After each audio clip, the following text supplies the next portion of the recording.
So viewers, right now these bikes are being uploaded to mobile traffic because they were found on the highway. Sorry, and the law says it is not allowed to park bikes on the highway. So which is why they are trying to upload them to mobile traffic.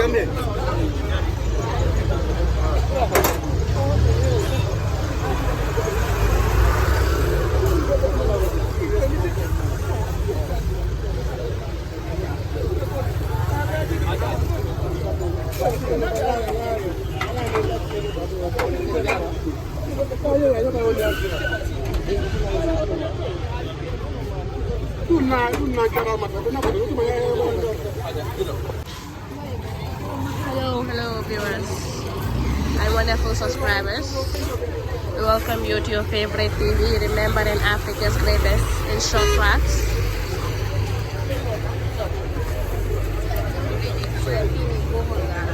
So right now we are here at Bunduk, also known as Bohol Garas, just right behind me. On the operations clear the road. So these are bikes that have been seized so far that are going to be uploaded to mobile traffic. So do stay tuned with us. Do not forget to like, comment and share. Tell us your thoughts, what you think about it.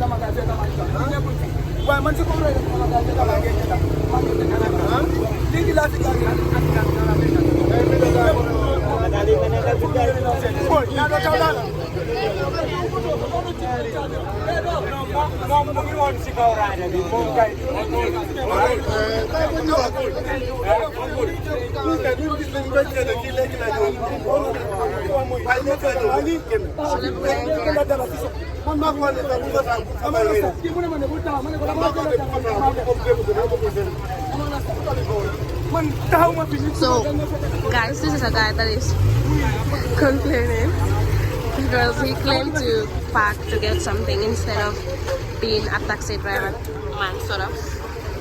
So that's the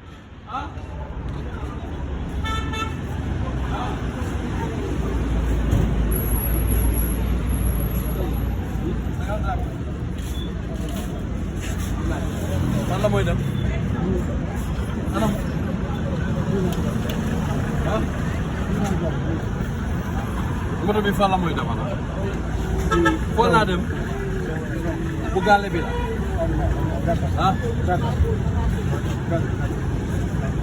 jëtu bagage la ñëw jëm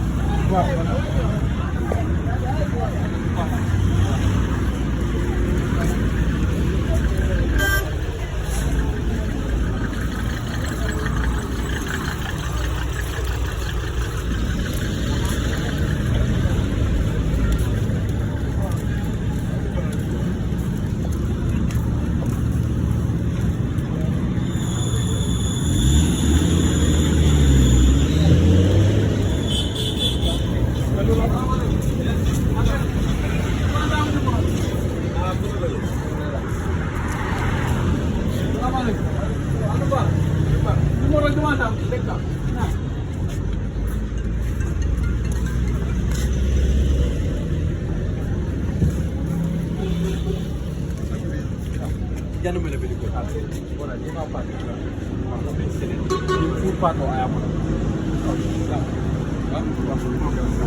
bukan ada bukti apa ayah najar deh ni kamu nak ni non non jëm ko ben kafe bi parce que na ta ko ko ben non kafe ka ko say ko ben ni ben be ke na to ni ni ko ni ba ko ga kala ni spenta ali saya lepas ni no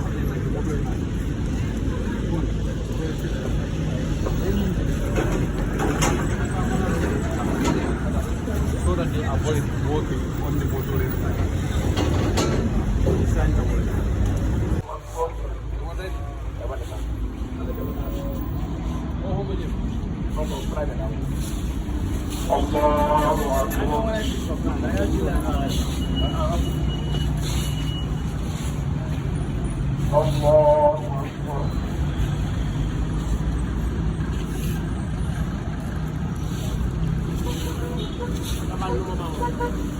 Allahu Akbar.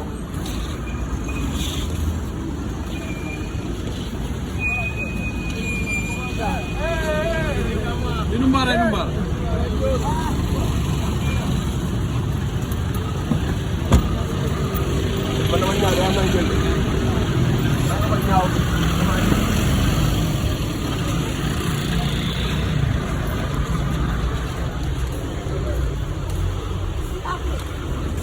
viewers, we are almost at Talindi. Yes, almost at Talindi.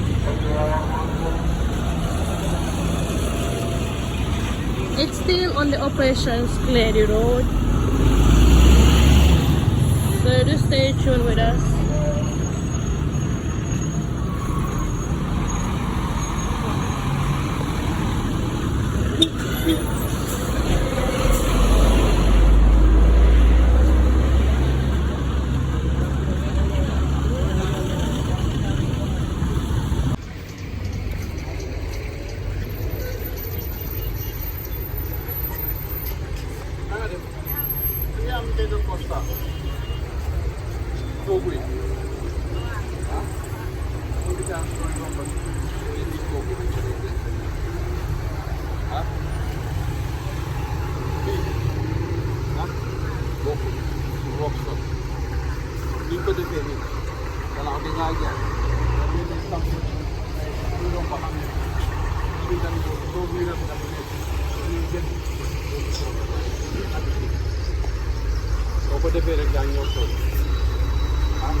Is it there?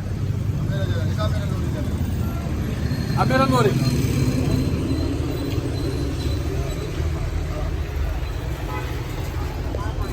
Alright, 20 people have been at our support. Go on.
moom oto bi bisim yaa ñëw dépanné ji waaw voilà te du pare na dangay ah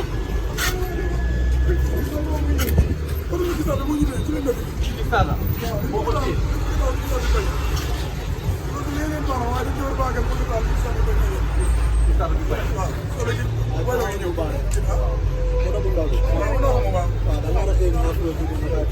kaay baala ma rek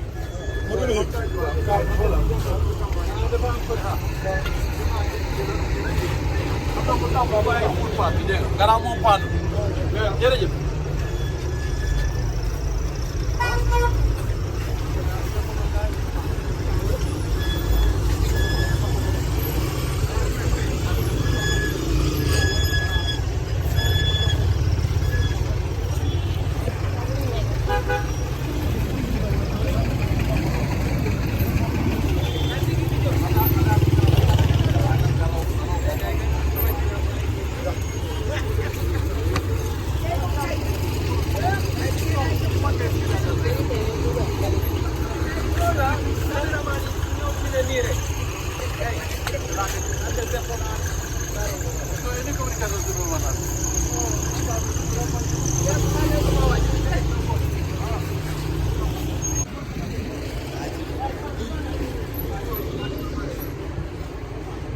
waaw dafa too fale wala